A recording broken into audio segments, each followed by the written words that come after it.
Mass click poster வெளியீட்டு விழாவில் Rotarian doctor K Srinivasan அவர்கள் கலந்து கொண்டு சிறப்பிக்கிறார்.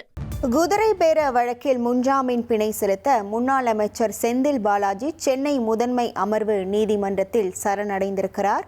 ரூபாய் 25,000 சொந்த ஜாமீனும் அதே தொகைக்கான இருநபர் ஜாமீனும் செலுத்தியிருக்கிறார்.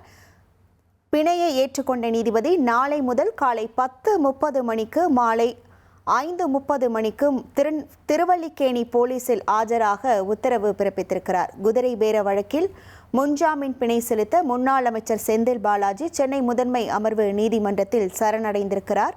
விவரங்களோடு இணைகிறார் நமது செய்தியாளர் சுரேஷ். வணக்கம் சுரேஷ். இந்த வழக்கின் அடுத்த கட்ட விசாரணை எப்போது வரவிருக்கிறது? முழு விவரங்கள்.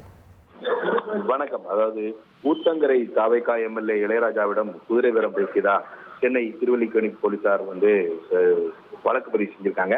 இந்த வழக்குல இது வரைக்கும் கிட்டத்தட்ட 14 பேர் வரைக்கும் கைது செய்யப்பட்டிருக்காங்க. இந்த வழக்குல தான் முன்ஜாமீன் கேட்டு முன்னாள் அமைச்சர் செந்தில் பாலாஜியும் அவருடைய சகோதரர் அசோக்குமாரும் உயர்நீதிமன்றத்துல மனு தாக்கல் செஞ்சிருந்தாங்க. மனுவை விசாரித்த உயர்நீதிமன்றம் இவங்க 2 பேருக்கும் நிபந்தனை ஜாமீன் வழங்கி கடந்த 8ஆம் தேதி உத்தரவு பிறப்பிச்சது.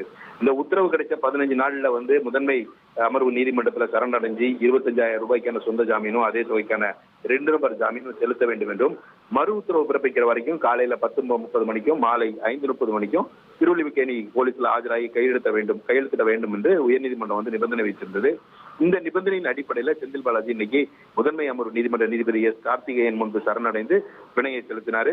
பிணையை ஏற்றுக்கொண்ட நீதிபதி நாளை காலை 10:30 மணி நாளை முதல் அந்த 2 நேரமும் திருவல்லிக்கேணி போலீசார் முன் ஆஜராக வேண்டும் என்று நீதிபதி உத்தரவிட்டிருக்கிறார். அவரது சகோதரரை பொறுத்த வரைக்கும் அவரை வேறொரு வழக்குல கரூரில் ஆஜராகி இருக்கிற காரணத்தினால அவர் திங்கட்கிழமை சென்னை முதன்மை நீதிமன்றத்துல சரணடைந்து பிணை செலுத்துவார் என தெரிய வருகிறது. விவரங்களுக்கு நன்றி சுரேஷ். மாஸ் கிளிக் போஸ்டர் வெளியீட்டு விழாவில் ரொட்டேரியன் டாக்டர் கே ஸ்ரீனிவாசன் அவர்கள் கலந்து கொண்டு சிறப்பிக்கிறார்.